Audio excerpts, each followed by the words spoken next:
Shalom saudara-saudara, kita berjumpa lagi di Renungan Harian Sulung.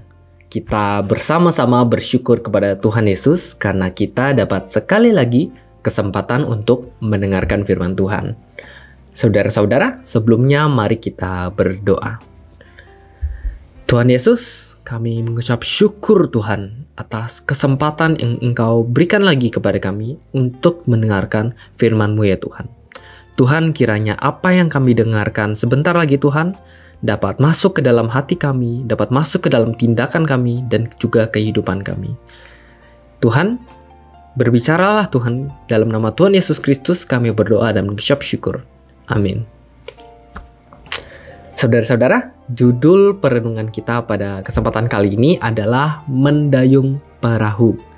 Mari saudara-saudara, kita bersama-sama membaca firman Tuhan yang diambil dari Injil Markus 6 ayat 45 sampai ke 52 yang berjudul Yesus berjalan di atas air.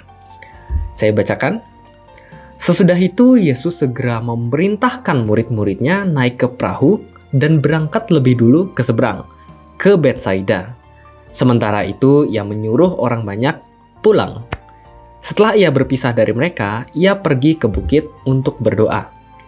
Ketika hari sudah malam, perahu itu sudah di tengah danau, sedang Yesus tinggal sendirian di darat.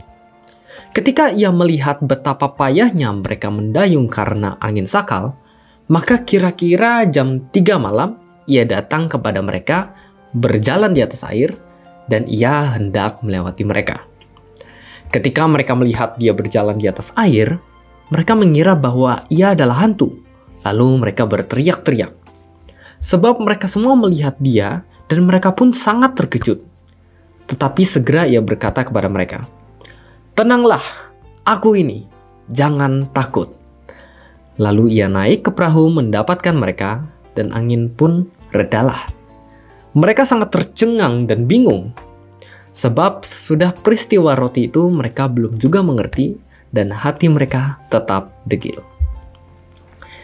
Saudara-saudara, murid Tuhan Yesus berusaha sekuat mereka untuk mendayung perahu yang mereka naiki untuk melawan angin dan gelombang yang menerjang mereka. Dan ketika murid-murid Tuhan Yesus diselamatkan oleh Yesus, mereka pada awalnya takut. Bahkan pada ayat ke-49, mereka mengira bahwa ia adalah hantu. Saya yakin saudara, murid-murid Tuhan Yesus pasti bersukacita ketika mereka akhirnya diselamatkan oleh Tuhan Yesus. Sama seperti murid-murid Tuhan Yesus, kita sebenarnya juga sedang berada di dalam perahu, yaitu perahu kehidupan kita. Di dalam kehidupan kita, sering kali kita mendayung perahu kita dengan santai tanpa ada badai.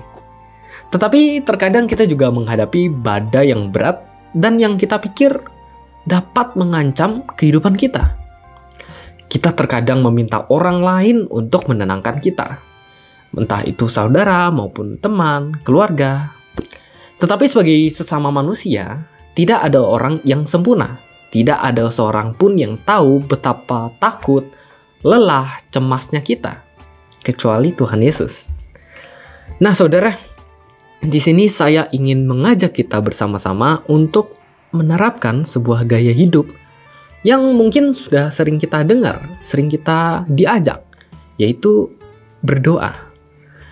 Saudara-saudara, ketika perahu kita terguncang, ketika perahu kehidupan kita terkena badai, tahukah saudara bahwa ada Tuhan di sana yang sedang berjalan di atas air, menunggu permintaan tolong dari kita. Yang kita hanya perlu lakukan adalah berusaha dan juga berdoa. Saudara-saudara, berdoa adalah hal yang sederhana. Namun, perlu kita ketahui bahwa berdoa ini adalah sebuah hal yang sangat ampuh dan sangat dahsyat sekali. Ketika kita menangis, ketika kita sedang berkecil hati, ketika kita sedang sedih, ketika kita sedang mendayung perahu kehidupan kita, Tuhan tahu, dan pertolongan Tuhan tepat pada saat kita membutuhkan Tuhan. Mari kita ingat bersama-sama bahwa Yesus mendengar teriakan minta tolong yang paling samar sekalipun. Maka dari itu, ayo kita terapkan rajin berdoa di dalam kehidupan kita. Mari kita berdoa. Tuhan Yesus, kami mengucap syukur Tuhan atas kemurahan hati yang Engkau telah berikan kepada kami. Engkau adalah Tuhan yang sangat dekat kepada kami ya Tuhan, yang dapat kami raih hanya dengan berdoa ya Tuhan.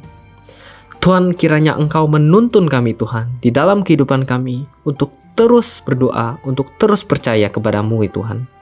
Kiranya Engkau mengingatkan kami terus-menerus bahwa Engkau ada di sana. Engkau siap menolong kami.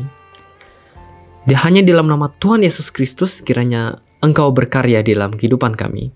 Amin.